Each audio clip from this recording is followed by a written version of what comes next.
¿Estamos todos viendo? Sí, Rosemary, doctora. Abigail, ¿sí? Vaya. Muy bien, gracias, doctor. Muy amable por contestar. Muy bien, entonces la tarde de hoy vamos a ver lo que es mi tuberculosis pulmonar. Recordemos que la tuberculosis pulmonar es una enfermedad producida por una bacteria aerobia fina, no formadora de esporas. Es muy pequeñita. Mide 0.5 por 3 micras, por 3 micromicras. Imagínense ustedes, es pequeñita, pequeñita, pequeñita. Entonces, vamos a decir que el bacilo infecta las células epiteliales del sistema respiratorio. Y recuérdense que migra a través de los monocitos al sistema linfático. Es decir, entra al sistema respiratorio e ingresa a los monocitos. Aquí tenemos un esquema. Esta persona pues se expuso a una persona tosedora con tuberculosis positiva. La persona que está sana inhala los bacilos y están entrando por la vía respiratoria como ustedes lo están viendo en este esquema. Vamos a activar nuestro láser. Nuestro puntero láser, entonces vemos que los bacilos vienen, están representados por estas linitas lilas y vienen y van a infectar nuestros pulmones a través de que entran a los monocitos. Entonces aquí tenemos a la persona tosedora que está sacando bacilos. Esta persona lo inhala, entra al pulmón y va a producir un granuloma, ¿verdad? Va a producir un granuloma como ustedes lo ven aquí. Bien, luego les voy a explicar esto.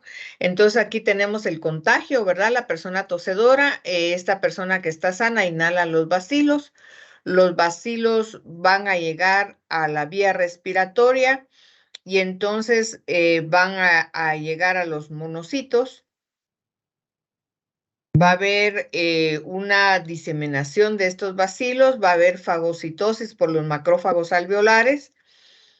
Y el macrófago va a sufrir una lisis, ¿verdad?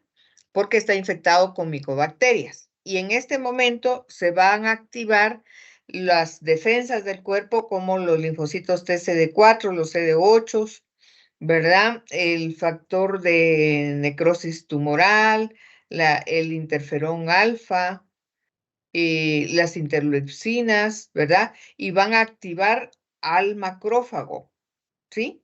Y van a producir una inmunidad. Esto va a permitir que el macrófago presente el antígeno, luego el macrófago se va a alisar, es decir, se va a destruir y va a permitir que salgan más bacilos y va a seguir entonces infectando algo más. La vía respiratoria, sin embargo, si nuestras defensas están bien, la persona está bien, desde el punto de vista inmunológico, va a atrapar a esos bacilos a través de las células epiteloides y van a producir un linfocito activado. Y luego va a producir necrosis, pero lo vamos a ver más adelante cómo es este proceso. Si una persona ya se ha infectado, nosotros podemos saber si don Juan o don Pedro ya está infectado. ¿Y cómo sabemos? Le vamos a hacer una prueba de Mantoux, o sea, una inyección que va a estar en el antebrazo, ¿verdad? Y entonces esta es una intradermoreacción y se llama PPD, o sea, Mantoux o PPD. También lleva el nombre de tuberculina, ¿verdad? Hacerle una tuberculina. ¿Y qué es hacerle una tuberculina? Pues inyectarle el PPD. Se inyecta 0.5 mililitros. Es intradérmica en la cara anterior del brazo y entonces aquí producimos un abón, mire, como es intradérmica, no es subcutánea, sino intradérmica, va a producir un abón, es decir, una bolita. Y nosotros debemos de marcar con lapicero alrededor, como a 1 centímetro o 2 centímetros, para no perder el sitio de la inyección, porque muchas veces los pacientes no reaccionan, entonces se pierde, ¿verdad? Entonces se recomienda que nosotros le pongamos aquí un círculo con lápiz, la fecha, ¿verdad? Y la hora. ¿Por qué razón? Porque tenemos que leerla a las 48 o 72 horas. Se recomienda al paciente que no se rasque, que no se frote. Y la lectura va a ser en 48 a 72 horas y el resultado va a ser en milímetros. Se mide con 1 metro. Y entonces, por favor, si ha habido infección tuberculosa previa, hay una estimulación de los linfocitos, hay una sensibilidad y hay liberación de citoquinas induciendo una visible y palpable reacción. Ven ustedes, hay gente que está pálido, pero este tiene reacción. Quiere decir que este posiblemente ya está infectado. Se mide con 1 metro en milímetros, ¿sí? Y es positivo arriba de 10 milímetros. Entonces puede haber pacientes que aunque tengan infección previa, no van a tener reacción, va a haber nada. Otros pacientes van a tener una vasodilatación y edema y el otro van a tener eritema. Y los contactos positivos pues van a tener una reacción de más de 5 milímetros, pero se dice que es positiva en persona normal, en pacientes sanos, arriba de 10 milímetros, pero en pacientes con VIH, por ejemplo, pacientes que toman esteroides, por ejemplo, esto se considera positivo arriba de 5 milímetros. ¿De acuerdo? 5 milímetros y más ya es positivo en estas personas especiales. Pero una persona normal, sana totalmente, va a ser arriba de 10 milímetros. ¿Verdad? Muy bien. Ok. Aquí eso ya lo resumimos. Esta radiografía, ¿la ven bien, doctores? Sí, doctora, se puede ver claramente. Perfecto. Entonces, ¿se recuerdan que ya vimos radiografía de tórax? Y este es el ilio pulmonar, pero está muy gordo, ¿verdad? Está muy gordo. Aquí hay adenopatías, miren, aquí hay adenopatías. Esto quiere decir que posiblemente el paciente ya tuvo contacto con el bacilo tuberculoso y está teniendo una primoinfección, se llama primoinfección. Y aquí, por ejemplo, vemos una radiografía con un consolidado alveolar y aquí un poquito intersticial. Esta paciente está haciendo una neumonía del lóbulo superior derecho en su segmento anterior, antero-posterior más o menos. Y esto nos puede decir pues que este paciente puede tener una neumonía adquirida en la comunidad, pero hay que hacer el diagnóstico diferencial de una tuberculosis. Muy bien. Cuando la persona se infecta por primera vez, hace lo que se llama una tuberculosis primaria y puede tener un patrón alveolar o intersticial, o simplemente no tener el patrón ¿no? Estar limpio, pero tiene afectación ganglionar, como les explicaba aquí, ¿verdad? Los ganglios están aumentados, es un hilio muy gordo, esto no es normal, ¿verdad? Entonces, puede ser que otras personas solo les afecten los ganglios. Puede haber en la primoinfección, especialmente jóvenes como ustedes que tienen el primer contacto con los hospitales, que se pudieran contaminar con algún paciente y entonces simplemente van a tener un derrame pleural. O sea, no tuvo alveolar, no tuvo intersticial, no tuvo ganglionar posiblemente, o tal vez muy poquito, muy discreto, y un derrame pleural. Generalmente es en el paciente joven. Atelectasias también puede ser, ¿verdad? Una simple atelectasia o un derrame pleural. ¿De acuerdo? Eso es la primoinfección, o sea, la lesión. ¿Qué es entonces la lesión primaria? Esto se llama complejo primario de Ghon, está presente en el 15 a 17% de los pacientes. Y entonces nosotros vamos a ver que aquí los ganglios están aumentados, ¿verdad? Hay aquí unos granulomitas, ¿sí? Y un ganglio aumentado. Aquí tenemos una pequeña zona radiopaca que estamos viendo aquí, ¿verdad? Debajo de la clavícula derecha, ¿sí? Tenemos calcificación a nivel de los ganglios ciliares también, ¿verdad? Que hay calcificación. Y entonces esto nos puede sugerir que fuera una lesión primaria. Es decir, el paciente acaba de tener un contacto con el bacilo. También podemos ver en la lesión primaria el complejo de Rank. Ya vimos el complejo de Ghon, ¿verdad? Ahora vamos a ver el complejo de Rank. Entonces, consiste en la asociación entre la lesión de Ghon y la calcificación de los ganglios linfáticos ciliares paratraqueales. Entonces vemos aquí que está calcificado, que está en el hilio pulmonar, y esto entonces se llama complejo de Rank.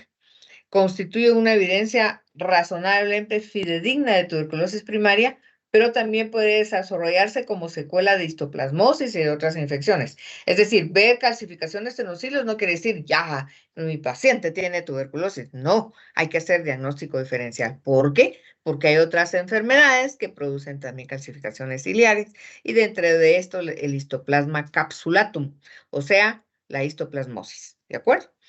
Entonces, tenemos a este paciente con el complejo de Rank. Todo esto corresponde a la lesión primaria o primoinfección.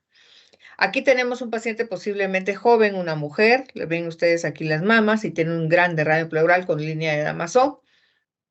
Como manifestación de tuberculosis es particularmente frecuente en adolescentes y adultos jóvenes con tuberculosis primaria en un 50%, ¿verdad? Esto puede suceder 3 a 7 meses después de la exposición inicial. Generalmente es unilateral y de moderada cuantía, porque no es exagerado, pero sí es de moderada cuantía, o sea, es moderado, ¿verdad? O sea que está con bastante líquido este pulmón. Muy bien. Ahora miren, nos vamos a ir un poquito más a la tuberculosis secundaria ahorita. Ya terminamos de ver aquí la primaria, ya vimos todas las manifestaciones de la primaria. Ahora nos vamos a ver a la secundaria. ¿Qué es la secundaria? Bueno, miren, esto quiere decir de que el paciente, voy a regresar un poquito para poder explicar un poquito más esto. El paciente se infectó, fue tan bueno a las defensas que hizo un granuloma, ¿verdad? Hizo un granuloma o 2 o 3 granulomas. Tuvo tanta fuerza y tanta defensa de los glóbulos blancos, de su ejército blanco, y encapsuló estos bacilos y los calcificó y ahí los dejó. Y muchos de nosotros nos podemos tomar una radiografía de tórax y vamos a ver que tenemos un granuloma calcificado en cualquier parte del pulmón. Podemos tener uno derecho y otro izquierdo, o podemos tener unos dos como este, ¿verdad? Pero están calcificados. Entonces quiere decir que la tuberculosis primaria se encapsuló, el cuerpo atrapó a los bacilos y la persona sigue sana. Está infectada, pero no enferma. Eso es muy importante de entender de tuberculosis. Cuando tenemos el contacto con el bacilo y nuestras defensas son tan buenas que hace granulomas calcificados, esto quiere decir que mi ejército blanco lo encapsuló, los agarró y los detuvo ahí y dijo no más infección, ¿verdad? Entonces los dejó encapsuladitos ahí. Pero yo estoy entonces infectada, mas no estoy enferma. Eso es importante para entender. Entonces, yo estoy infectada, pero no estoy enferma. Entonces, yo me tomo una placa de tórax y veo que tengo un granuloma calcificado aquí, que pues, lo más seguro es tuberculosis primaria, ¿verdad? Tuve contacto con el bacilo, no me enfermé, pero sí estoy infectadita. O sea, yo estoy infectada, pero no enferma. Pero resulta que esto sucedió a los 10 años, a los 5 años, a los 15 años, no importa. No progresó a derrame pleural ni a nada más porque se encapsularon aquí los bacilos porque mi cuerpo no permitió que se siguieran diseminando. Pero resulta que tengo 30 o 40 años y me vuelvo diabético. O tengo un cáncer. O tomo esteroides por alguna causa. Y entonces esto puede despertar. Estos bacilos pueden liberarse con estas alteraciones en mi cuerpo porque soy diabético, porque tengo un cáncer, porque estoy recibiendo quimioterapia que me baja las defensas, porque estoy recibiendo esteroides, ¿verdad? Me bajaron las defensas. Entonces resulta que este granuloma permite que se vacíen los bacilos nuevamente y entonces vienen los bacilos y me van a atacar, ¿sí? Me van a atacar, van a producir un infiltrado intersticial, un filtrado alveolar y una caverna. Vean ustedes, aquí hay un hoyo. Generalmente en paciente que no es VIH ni nada más, va a ser una tuberculosis de reactivación en los ápices, en las partes superiores, O a lo mejor no tengo VIH, no tomo esteroides, no soy diabético, pero resulta que me desnutrí por problema económico o porque quiero estar fit, ¿verdad? Si quiero estar fit, ya solo me como una manzana y un vaso de agua al día, como hacen las modelos, ¿verdad?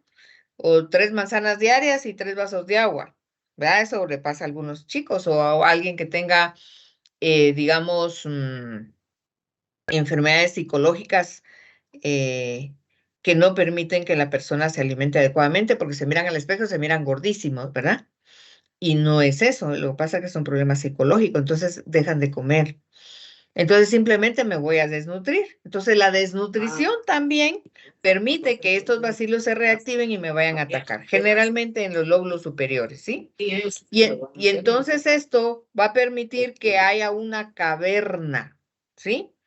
¿Esto qué quiere decir? Que esa reacción que hubo ahí permitió que hubiera necrosis del tejido, ¿verdad? Y esta necrosis es una necrosis caseosa. ¿Qué quiere decir eso? Es como queso, por eso se llama caseosa. Y los pacientes pueden expectorar bastante esputo y también caseum, ¿verdad? Es importante saber eso. Entonces, este paciente tiene una tuberculosis secundaria o tuberculosis de reactivación, pero ese entiendo, yo quisiera que entendieran bien que una cosa es la tuberculosis primaria que se desarrolla o la tuberculosis primaria que queda encapsulada en un granuloma y que me pasa algo en el transcurso de mi vida, como desnutrición, como que me convierto en VIH, como que tomo esteroides, eso hace que despierte ese granuloma que está calcificado y entonces me va a dar una tuberculosis de reactivación, o sea, una tuberculosis secundaria. Generalmente en paciente que no tiene ninguna otra comorbilidad van a ser en los lóbulos superiores. Ahora, les cuento, si es un paciente diabético, posiblemente va a ser en los lóbulos inferiores, posiblemente. Entonces hay que ver si hay una caverna en los lóbulos inferiores, pues posiblemente sea nuestro primer diagnóstico diferencial una tuberculosis secundaria. Pero un paciente que no es diabético ni nada más, simplemente está desnutrido, pues vamos a tener una caverna, como generalmente sucede con mucha gente de la costa principalmente, ¿verdad? Que son agricultores y que tienen muy mala condición socioeconómica. Ellos están desnutridos y probablemente van a tener una tuberculosis de reactivación. A este paciente le hice una tomografía y miren lo que veo. En la tomografía se ve un poquito más claro. Tenemos la caverna con necrosis caseosa. Aquí se están haciendo otras cavernitas chiquititas, miren, miren, miren. Ok, y el problema de esto es que como es un hoyo, es una caverna, por eso se llama una caverna, que es una caverna, es un hoyito, ¿verdad? Puede afectar las estructuras vasculares y aquí puede haber un vasito y entonces el paciente empieza a sangrar y a tener hemoptisis, ¿verdad? Muy bien, entonces ya vimos la tuberculosis secundaria o de reactivación. Aquí tenemos otra imagen de una radiografía donde vemos una lesión en el lóbulo superior derecho, como dijimos que era lo más frecuente, con una caverna, ¿verdad? Una caverna. Vean ustedes, las flechas están señalando ahí la caverna. Si está cerca la caverna de un vaso, va a tener erosión y el paciente va a tener hemoptisis. Ahora, si mi paciente es un VIH, en el transcurso del tiempo se convirtió en VIH y los CD4 ya están muy bajitos, posiblemente este paciente vaya a presentar una tuberculosis miliar. Si miran ustedes, parece un infiltrado intersticial, pero realmente es un infiltrado en cabecita de alfiler o como ustedes ven el ajonjolí con sus mamás cuando ellas cocinan o hacen los tamalitos de la Navidad o Año Nuevo, ellas usan ajonjolí para hacer los recados. Entonces, vean ustedes el ajonjolí, es así, la tuberculosis miliar es como una ajonjolí, ¿verdad? Que está distribuido en todos lados o cabecita de alfiler. Puede ser en un VIH con tuberculosis secundaria o puede ser alguien que esté muy desnutrido de una tuberculosis primaria que de una vez no tiene ni una defensa y una vez hacen una tuberculosis miliar. Y cuando hablamos de tuberculosis miliar no está localizada solo aquí en el pulmón, doctores, está en todos lados. en el cerebro, en el corazón, en el riñón, en todos lados. Estos pacientes deben de recibir inmediatamente tratamiento porque si no, pues ellos pueden fallecer. Entonces tenemos también la tuberculosis miliar. ¿Cómo hacemos entonces si ya tenemos la sospecha clínica, con una buena historia clínica, con un buen examen físico? Dicen ustedes, me parece una tuberculosis pulmonar como primera posibilidad, le mando una placa de tórax, ya vimos lo que podemos ver en la placa de tórax, ahora, ¿cómo lo confirmo? Porque no todas las cavernas son como se llama tuberculosis, ni todos los infiltrados miliares son tuberculosis, ¿verdad? Entonces, ahora, ¿cómo lo confirmo? Bueno, pues voy a hacer un esputo. Esto más que todo va a servir para los infiltrados intersticiales, alveolares, las cavernas, pero no para la miliar. Generalmente la miliar no va a producir esputo que nos va a ayudar para ver el bacilo. Entonces, pedimos un BK, o sea, un bacilo de Koch o un Sil-Nielsen, que se llama Sil-Nielsen, es la tinción Sil-Nielsen. Muy bien, tenemos diagnóstico radiológico, sospecha radiológica, lóbulo superior, algunas cavernitas por aquí. Aquí tenemos dos grandotonas, ¿verdad? Pueden haber infiltrados, nódulos, cavidades, procesos fibrosis, zonas altas del pulmón generalmente, ¿verdad? Como ya hemos hablado, cemento apical y posterior de los lóbulos superiores, zona apical inferior en el caso de que fuera diabético, ¿verdad? Bueno. Entonces, ¿cómo hacemos el diagnóstico? Con una vaciloscopía, que es un BK o un Sil-Nielsen. Es rápido, sencillo y muy barato. Y nos sirve para diagnosticar la enfermedad y para el seguimiento. Un esputo seriado y en niños puede ser un aspirado gástrico. No es tema de esta tarde porque ya la intrante están ustedes en pediatría, primero Dios, ¿verdad, doctores? Por favor, no se van a quedar. Entonces van a estar en pediatría y entonces eso les va a servir para pediatría, pero es importante que lo empiecen a saber. Entonces, porque los niños son incapaces de dar esputo, entonces se hace el lavado gástrico. Entonces al adulto sí le pedimos su esputo para hacer una tinción de Sil-Nielsen, o sea, un BK. En otras partes, donde tienen un poquito más de recurso económico, hacen fluorescencia con auramina, rodamina. Pero nosotros todavía no, en nuestros hospitales públicos no llegamos a eso. Vean ustedes una vaciloscopía de esputo. Si no la vieron en tercer año en el laboratorio por el microscopio, lo ven ahora aquí. Así lo miran ustedes. Esa tinción de Sil-Nielsen permite teñir a los bacilos de rojo y son como bastoncitos o como rayitas, ¿verdad? Rojas, rojas, rojas. Aquí hay un esputo que tiene sangre y no van a creer que esto es sangre, no. Aquí ya está en la tinción de Sil-Nielsen y ya tenemos los bacilos aquí, miren, como bastoncito, otro bastoncito y algunos que son rectos.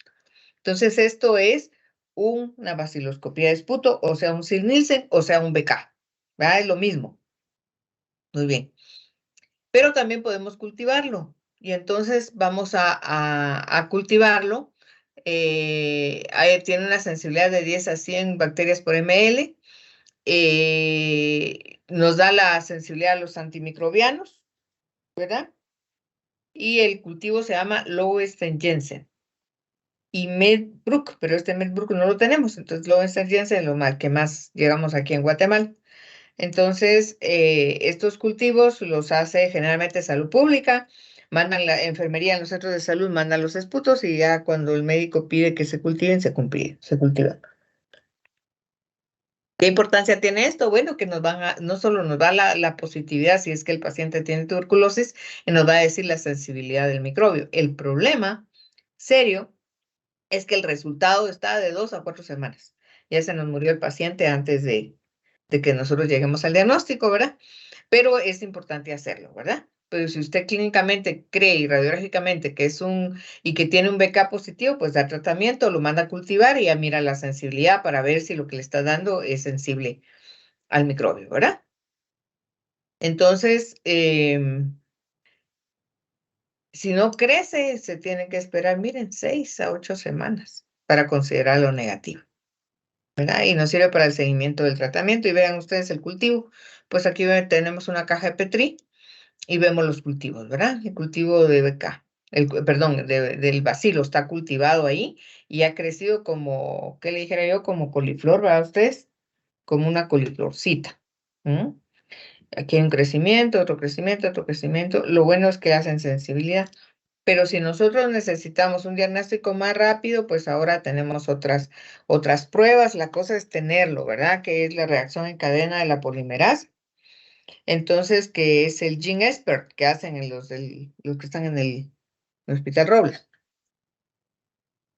Se manda un esputo al Robles y ya un Gene Expert, que es una reacción en cadena de la polimerasa, pues nos da el resultado en 24 horas. 48 sin mucho, así se tardan mucho, pero son en 24 horas ya está el resultado, en comparación a este que necesitamos semanas, ¿verdad? Pero qué importancia tiene el cultivo del Lowenstein Jensen es que nos da la sensibilidad de lo que estamos usando, del microbio que está afectando al paciente, para ver si los medicamentos que nosotros le dejamos están correctos o tenemos que readecuar. Muy bien. En caso de que ustedes sospechen de que un paciente tiene una tuberculosis, pero tenemos el problema de que los BK son negativos, que el Gene Expert es negativo, que el cuantiferón, que hay otra forma de verlo que se llama cuantiferón también, está negativo, entonces hay que hacer una broncoscopía, ¿verdad? Es muy infectante, debemos de usarla como última instancia, ¿verdad? Para tuberculosis, no para otros problemas. Otros problemas puede ser para cáncer y eso, pues no hay problema, pero para tuberculosis es muy infectante para el médico como para los asistentes, como en la sala donde se haga el procedimiento porque el paciente tose y se esparcen los bacilos por todos lados. Muy bien. Ahora, el tratamiento de tuberculosis. Fíjense que en 1882 se aisló el agente causal. La BCG se descubrió en 1921 y la BCG es una vacuna de bacilos atenuados que se le inyectan a los recién nacidos. La BCG se le inyecta a los recién nacidos para que les proteja durante 5 años la posibilidad de meningitis tuberculosa. Y eso se hacía mucho antes, a todos los recién nacidos les inyectaban BCG. Actualmente, pues no a todos, pero ese era el objetivo de la BCG. Este es el bacilo de Calmette-Guerin. O sea, es el bacilo que se le inyecta a los recién nacidos para que se protejan durante los primeros 5 años de edad de la meningitis tuberculosa, porque se recuerdan ustedes que cuando entra al cuerpo el microbio se esparce en todos lados, ¿verdad? Bien. Hasta en 1949 se descubre que la streptomicina es un medicamento que puede matar al bacilo tuberculoso. En 1952 se descubre la isoniazida, que también es otro tratamiento para la tuberculosis. En el 52 también se descubre la piracinamida,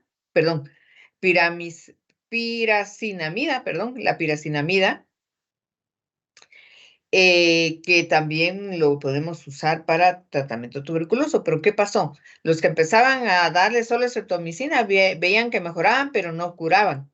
Y si le daban isoniazida, tampoco. Y piracinamida, tampoco. Entonces lo que hicieron fue poner estos 3 medicamentos juntos, ¿verdad? Isoniazida, estreptomicina. Y este es el aminosalicílico, es otro medicamento y aminosalicílico les daban por 24, 40, a 20, perdón, por 18 a 24 meses y el paciente curaba. O sea que los medicamentos aislados no van a curar al paciente. Posiblemente los van a mejorar un poquito, pero no lo curan. Ellos siguen siendo infectantes. La enfermedad progresa. Entonces, pues el tratamiento de tuberculosis es con múltiples medicamentos. En el 61, pues descubren el etambutol y la rifampicina, que también son muy buenos para la tuberculosis. Y entonces ya se hicieron medicamentos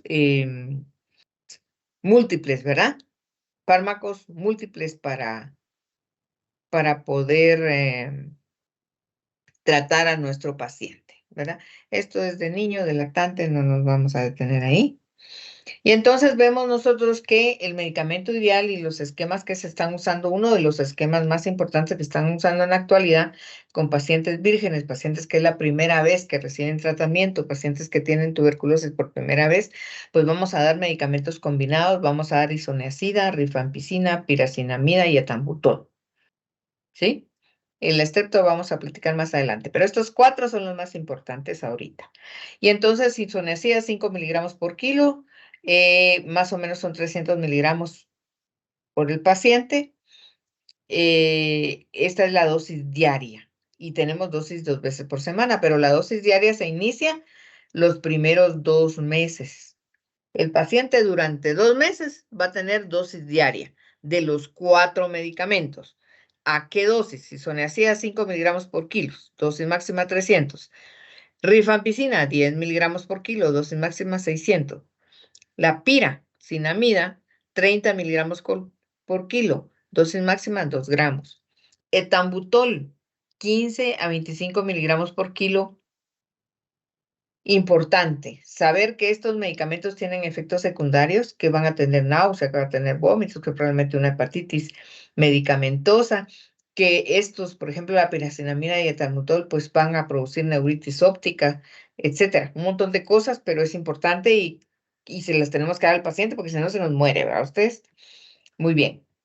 Después de estos 2 meses, se continúan 4 meses más a 2 veces por semana de forma intermitente, es decir, puede ser lunes y miércoles, por ejemplo, ¿verdad? 2 veces por semana y entonces ya las dosis varían un poquito a 15 miligramos por kilo. La isoniazida, la Rifan, 10 miligramos por kilo, que es la misma. La piracinamida subimos a 50, 70 miligramos por kilo. El etambutol se sube un poquito al doble, ¿verdad? 50 miligramos por kilo. ¿Verdad? Entonces aquí va a recibir esta dosis los primeros 2 meses y esta 2 veces por semana la medicina, los mismos 4 medicamentos, pero 2 veces por semana y se va a adecuar la dosis. ¿De acuerdo? Ok, ahora, este es el esquema A, por decirlo así. Luego te existe otro esquema en el cual ya no le da 4 porque el paciente ya no es virgen. El paciente se tomó 2 meses la medicina, salió del hospital y no se le dio la gana tomar la medicina. Entonces, un paciente que puede ser resistente o un paciente que ya no es virgen, un paciente que necesita otro tipo de esquema. Y entonces, en este caso, le ponemos 5 medicamentos. Pero también nos sirve este esquema para saber si después del cultivo a mí me dicen, mire doctora, fíjese que es sensible a todos, pues que bueno, estamos bien. Pero si fuera resistente a alguno, pues es posible que en lugar de tambutol le ponga yo streptomicina. O si el paciente ya no es virgen, es de reinfección o reincidente, pues le damos los 5. Ya no le damos 4, sino 5. ¿Ok? Bueno. Resulta que los pacientes que no se les da la gana terminar la medicina porque no la quieren, porque les da náusea, porque simplemente son irresponsables, pues se convierten en pacientes ya con resistencia. Entonces, cuando los pacientes son, por ejemplo, reincidentes o resistentes, pues tenemos que tener otro tipo de medicamentos. También quiero decirles que hay medicamentos de primera línea, que son los que vimos anteriormente, isoniazida, rifampicina, etambutol y pira, y los de segunda línea, que es cicloserina, eteonamida, levofloxacina, moxifloxacina, gatifloxacina, ácido aminosalicílico, estreptomicina, amicacina, carbamazepina y capromicin. Son de segunda línea. Eso quiere decir que tal vez los combinamos si el paciente tiene algún problema. Lo más importante de los pacientes que deben de aprovechar este esquema, porque si los cura este esquema, no van a tener dificultades más adelante.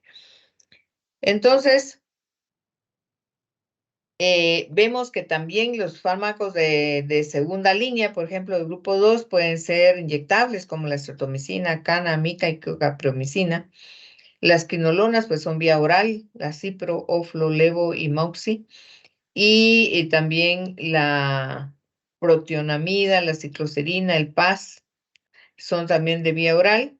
Y hay otro grupo que es la clofazimina, claritromicina, acitromicina linezolid, amoxicilina, clonazepam. Pero ya cuando el paciente necesita todos estos, ustedes quiere decir que está resistente, es un paciente irresponsable, un paciente que no siguió el tratamiento, o un paciente que simplemente se infectó con un bacilo ya resistente, ¿verdad? Entonces, si el paciente se infecta con un bacilo ya resistente, pues tenemos un grupo de pacientes que se llaman tuberculosis resistente, ¿verdad? Ya es un grupo de tuberculosis resistente o multiresistente, va a depender a qué, porque el cultivo nos va a decir, pues es resistente a la isoniazida, a la piracinamida, o a la Rifan, o al INH, o sea, la isoniazida, ¿verdad? Entonces tenemos algunos, por ejemplo, el pedaquiline, se llama Sirturo, es de uso intrahospitalario, actúa a nivel de la ATP sintetasa, es un bactericida, debe de darse en las primeras 2 semanas 400 miligramos cada 24 horas, y de la tercera a la 24 semana 203 veces a la semana. Un medicamento caro, tiene efectos secundarios, cefalea, mareo, aumento del intervalo QT, náuseas, vómitos, diarrea, artralgias y mialgias. No crean que solo es de este. También la isoniazida, la piracinamida, el etambutol, todos tienen efectos secundarios, ¿verdad? Debemos de conocerlos y vamos a trabajar con paciente tuberculoso para poder ayudarlos adecuadamente. Entonces vemos que hay tuberculosis primaria, secundaria, resistente, multiresistente también, ¿verdad? No es sencillo tratar a un paciente tuberculoso porque, en primer lugar, estos pacientes pues son un poco irresponsables, no se toman el medicamento, pero un paciente responsable pues nos cambia realmente el panorama cuando nosotros pues lo estamos tratando, ¿verdad? Porque el objetivo principal es curarlo. Así que si tienen alguna pregunta, tenemos unos minutitos para preguntas, doctores. Son 85 presentes, qué bueno. Quiero que estudien su libro, que estudien la clase también, y que espero este sea un resumen para entender lo que es tuberculosis primaria, secundaria, resistente y multiresistente, ¿verdad? ¿Y por qué razón se dan tantos medicamentos para una tuberculosis? Porque ustedes me dirán, mire, ¿por qué no le da uno? Pues no, porque entonces se vuelve resistente, mejora al paciente, pero no lo cura. Entonces tiene que ser un tratamiento con multidroga, ¿de acuerdo? ¿Preguntas, doctores?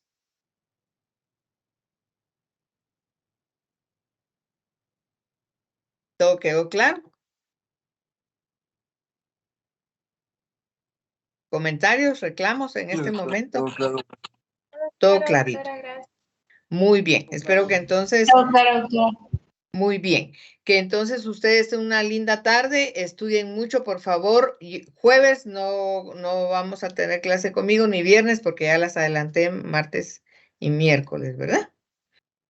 El doctor Didier se comunica con ustedes para decirle el horario de sus clases, que también entran al examen, ¿verdad? Que Diosito me los bendiga, que tengan una feliz tarde.